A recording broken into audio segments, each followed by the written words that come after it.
Sir, जब से मोहम्मद यूनुस ने सत्ता संभाली है, बांग्लादेश में लोगों के बीच सरकार के प्रति असंतोष और अविश्वास बढ़ता जा रहा है। सूत्रों की माने तो सेना राष्ट्रपति पर दबाव बना सकती है कि वो आपातकाल घोषित करे या फिर तुरंत चुनाव हो। इसको आप किस तरह से देखते हैं? बहुत बहुत धन्यवाद। जब भी आपके चैनल पर होता हूँ बहुत अच्छा मुझे लगता है, आपके सवाल बड़े अहम होते हैं। पहली चीज़, बांग्लादेश को मैं अच्छी तरह से जानता हूँ, कई बार वहाँ गया हूँ। आपने ये प्रश्न पूछा है कि वहाँ पर अब क्या हो रहा है। सबसे पहली बात यह है कि ये जो मोहम्मद, जिनको मैं यूसलेस खान कहता हूँ, आप यूनुस खान कहते हैं, ये बांग्लादेश में कोई इलेक्टेड लीडर नहीं है। ये तो हिलरी या बिल्लू क्लिंटन का खनसामा होता था या चपरासी होता था, ऐसा कुछ। इसको पुरस्कार नोबेल वगैरह देके इसको वहाँ पे चीफ एडवाइज़र बना दिया, chief adviser to himself. Sheikh Hasina को तो आपने निकाल दिया। ये मैंने अपने 53 साल के कूटनीतिक करियर में देखा है कि जब एक लीडर को आप निकाल देते हैं, सब इकट्ठे हो जाते हैं, इसको बाहर निकाल दो। चलिए मान लिया आप इकट्ठे हो गए, जब वो लीडर चला गया उसके बाद क्या होता है, फिर आपस में फूट पड़ती है। अब मैं चौधरी बनूंगा, मैं चौधरी बनूंगा। ये साहब तो अपने आप को चीफ एडवाइजर टू हिमसेल्फ बना के बैठ गए हैं। कुछ स्टूडेंट्स को मिनिस्टर बना दिया था, वो छोड़ के चले गए हैं। तो अब सड़कों पर लोग क्या चाहते हैं? सबसे पहले महंगाई कम होनी चाहिए, आपकी अंतर्राष्ट्रीय छवि में सुधार होना चाहिए, स्ट्रांग लीडरशिप आपको चाहिए।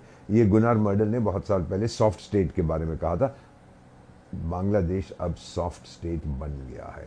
और उनके आर्मी चीफ ने एक वार्निंग भी दी थी कि अगर हमारे पॉलिटिकल लीडर्स, उनको अकल नहीं आती है तो फिर विदेशी ताकतें इसमें दखल अंदाजी करेंगी बांग्लादेश में। उनका इशारा चीन और पाकिस्तान की तरफ था। तो मेरा मानना है कि वो एक बैठा हुआ बिगड़ा हुआ शहजादा लंदन में, वो बांग्लादेश नेशनलिस्ट पार्टी का जो बेगम खालिदा जिया का बेटा, वो कहता है मुझे प्रधानमंत्री बनना है, इलेक्शन एकदम कराओ। ट्रंप साहब ने भी कहा इलेक्शन करवाओ, ट्रंप साहब के ऑफिशियल्स ने कहा है कि इलेक्शन करवाओ।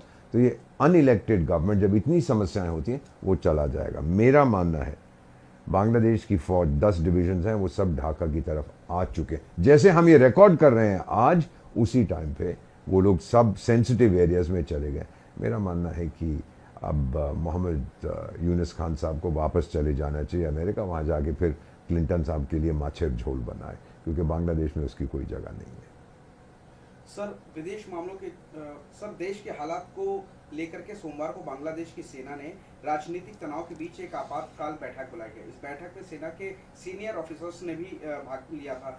क्या यूनुस के तख्ता पलट की तैयारी की जा रही है? 100%, क्योंकि अब आप ही के मीडिया से हमने सुना है, आगे मैं कुछ नहीं कहूँगा, कि हमने जो वहाँ के वकर जमान साहब आर्मी चीफ, उनको हमने वार्निंग दी थी कि भाई आपके अगेंस्ट कुछ प्लॉट किया जा रहा है और कुछ इंटेलिजेंस का जो आपका आदमी है उसको बिठाया जाएगा आपकी जगह आर्मी चीफ बना के।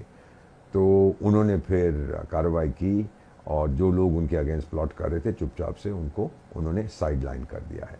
मेरा मानना है कि बांग्लादेश की फ़ौज, जिसने अभी तक दखल अंदाजी नहीं की है, ए पॉलिटिकल रहे हैं और शाबाश, आपने बहुत अच्छा किया।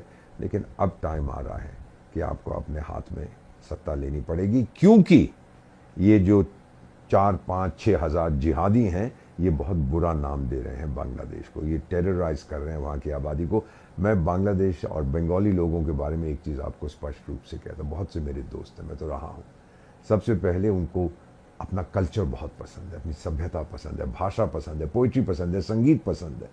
वो ये पॉलिटिक्स में इतना इंटरेस्ट नहीं लेते, जिहादी पॉलिटिक्स में। लेकिन 5-6 हज़ार लोगों ने कितने करोड़ लोगों को दबा रखा है, ये उनके ऊपर जुल्म ढा रहे हैं, माइनॉरिटीज़ के अगेंस्ट करें। बंगालीज ऐसे नहीं है। तो मोहम्मद यूनुस साहब, मेरी बात मानिए, अब आप 90 साल के होने वाले हैं, आप इलेक्शन कराते नहीं, आप सोचते हैं कि अगले 10,000 साल तक मैं चीफ एडवाइज़र रहूँगा। मेरी बात मानिए, मैं तो वेल विशर हूँ बांग्लादेश का। बिस्तरा बोरिया बांधे और चले जाइए। बांग्लादेश के लोग बहुत खुश होंगे, खुद सारे के सारे एयरपोर्ट पर आपको छोड़ने आए।